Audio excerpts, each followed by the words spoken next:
সালামু আলাইকুম, কেমন আছেন সবাই? আশা করি অবশ্যই ভালো আছেন। তো নতুন বছরে 2026 সালে আমাদের নিবন্ধন আইন 1908 থেকে মোটামুটি 8টার মতো সংশোধনী এসেছে। তো চলুন দেখি কি সংশোধনী আসলো তারা। তো মূলত এই সংশোধনীর যে গুরুত্বপূর্ণ বিষয়টা সেটা হচ্ছে যে আমাদের ই দলিল রেজিস্ট্রেশন বিষয়ক, যেহেতু আমরা আগামী মোটামুটি 5 বছরের মধ্যে টোটালি ই রেজিস্ট্রেশন প্রক্রিয়ার মধ্যে সংযুক্ত হব।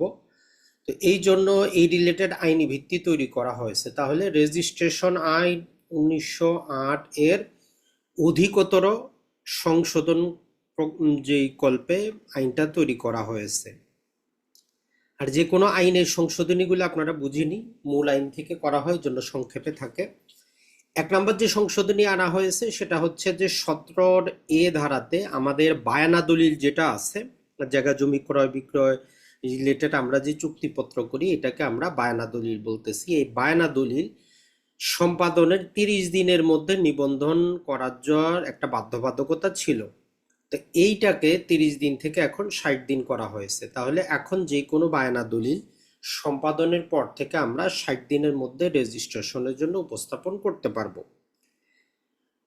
আর এরপরে যে কাজটা করা হয়েছে সেটা হচ্ছে 26 নম্বর সেকশনের ক্ষেত্রে যেটা করা হয়েছে, দেশের বাইরে যে দলিলগুলো যেমন পাওয়ার অফ অ্যাটর্নি দলিল অথবা অন্য কোনো প্রকার দলিল যেগুলো দেশের বাইরে সম্পাদন করা হয়েছে, এগুলো বাংলাদেশে প্রথম প্রবেশের 4 মাসের মধ্যে নিবন্ধন করার বাধ্যবাধকতা ছিল। তো এটাকে বাড়িয়ে 6 মাস করা হয়েছে।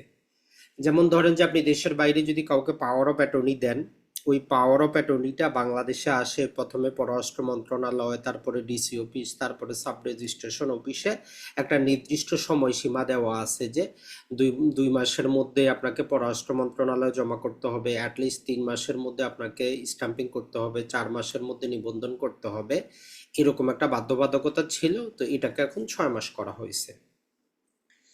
এরপরে 52 ক ধারা সংশোধন করা হয়েছে। এই ধারাটা মূলত এখানে নতুন কিছু আসে নাই। আমাদের পূর্বে যেটা ছিল যে আমরা খতিয়ান ছাড়াই জমি বিক্রি করতে পারতাম। তো তখন 52 ক ধারা দিয়ে বলতেছিল যে না ভাই, আপনি খতিয়ান ছাড়া জমি বিক্রি করতে পারবেন না, নিজ নামে অথবা পৈতৃক সম্পত্তি হইলে পিতার নামে খতিয়ান লাগবে। তাহলে পূর্বে ছিল খতিয়ান ছাড়া জমি বিক্রি করা যাবে, 52 ক ধারা 2004-এ যুক্ত করছে যে না, অবশ্যই খতিয়ান লাগবে বিক্রি করার ক্ষেত্রে। তখন আমরা দান হেবা করে দিতে পারতাম। এরপরে 2023 সালে সরকার নিয়ে আসলো আমাদের ভূমি অপরাধ প্রতিরোধ এবং প্রতিকার আইন। ওই আইনে বলতেছে যে আপনার নিজ নামে খতিয়ান না হইলে আপনি কিচ্ছু করতে পারবেন না। আপনার নিজ নামে খতিয়ান না হইলে আপনি হেবা দান করতে পারবেন না, কিন্তু বিক্রি করতে পারবেন। একটা আইনের মধ্যে দ্বন্দ্ব ছিল, ওইটা ক্লারিফিকেশন দেওয়া হয়েছে। যদিও এই ক্লারিফিকেশন দিতে গিয়ে তারা আবার একটা ভুল করে বসে আছে। এখন যারা আইন তৈরি করেন, সচিব সাহেব আছেন, আসলে স্বৈরাচারী আমলে নিয়োগ দেওয়াই তো সবাই, তো এদের যোগ্যতা নিয়ে আমাদের অবশ্যই প্রশ্ন আছে। কারণ তারা পরীক্ষা পদ্ধতি আমরা সবাই জানি স্বজনপ্রীতি হয়েছে। তারা এখানে সেল শব্দটির পরিবর্তে or gift or declaration of হ্যাবা। তো ভাই, সেল শব্দের পরিবর্তে সেলের পরে আপনি ট্রান্সফার শব্দটা দিয়ে দিলে আপনার সমস্যাটা কি হইতো? মানুষ বিনিময় করতে পারতো, মানুষ লিজ দিতে পারতো, এই কাজগুলো করতে পারতো তো নাকি? তো বিনিময়ের ক্ষেত্রে আপনার এত সমস্যাটা কি? তাহলে এই লিজের ক্ষেত্রে আপনার সমস্যাটা কি? এখন যারা বিনিময় করতে যাবে বলবে যে আইনে তো বিনিময়টা বলা নাই।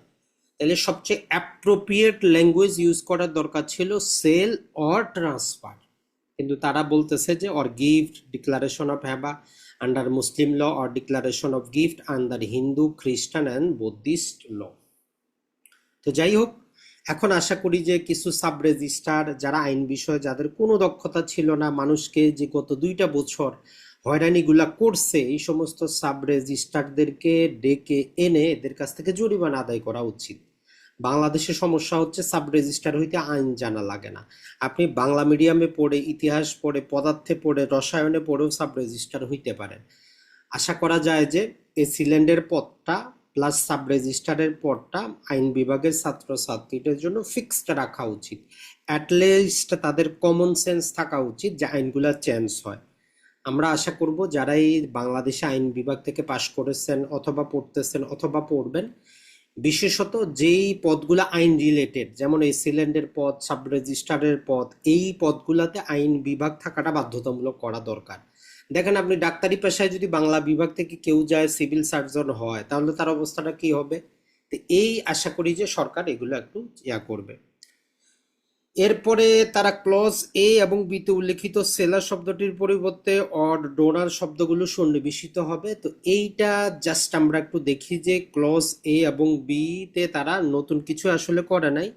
নর্মালি এখানে যেহেতু আগে শুধু সেল করা যাইতো, সেলার ছিল, এখন যেহেতু দান করবে, তাইলে অর ডোনার শব্দটা ব্যবহার করা হয়েছে ভাষাগত জিনিসটা ঠিক রাখার জন্য।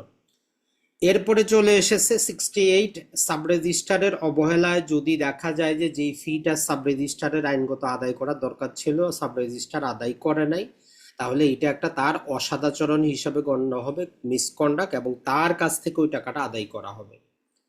এরপরে 72 এবং 73-তে একটু সংশোধনী আনা হয়েছে। যদি কোনো দলিল সাব রেজিস্ট্রার সম্পাদন অস্বীকার ছাড়া অন্য কোনো কারণে অস্বীকার করে, আমরা জানি 30 দিনের মধ্যে আপিল করতে হয়। তো এখন ওই জেলা রেজিস্ট্রারকে বলতেছে যে ভাই, আপনার কাছে আপিল করলে 45 দিনে এটা শেষ করবেন, আগে 6 মাস 1 বছর ঝুলিয়ে রাখতো।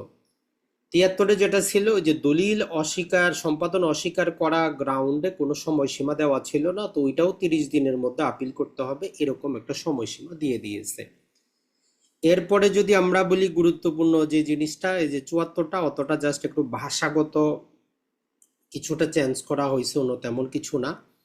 আর সর্বশেষ যদি আমরা বলি 77A যুক্ত করে বলা হয়েছে আমরা যে ডিজিটাল মাধ্যমে যে দলিলগুলো রেজিস্ট্রেশন করা হবে, এগুলার আইনগত একটা ভিত্তি দেওয়া হয়েছে। আর গভর্নমেন্ট অফিসিয়ালি গেজেট করবে যে কবে থেকে কোন অঞ্চলে বা কোথায় কোন কাজটা করা হবে। আর 80 নম্বরে বলতেছে যে দলিল রেজিস্ট্রেশন রিলেটেড যত প্রকার খরচ আছে, এগুলার দলিলটা উপস্থাপন করার সাথেই আপনাকে দিতে হবে, কোনো প্রকার বাকিতে চলবে না।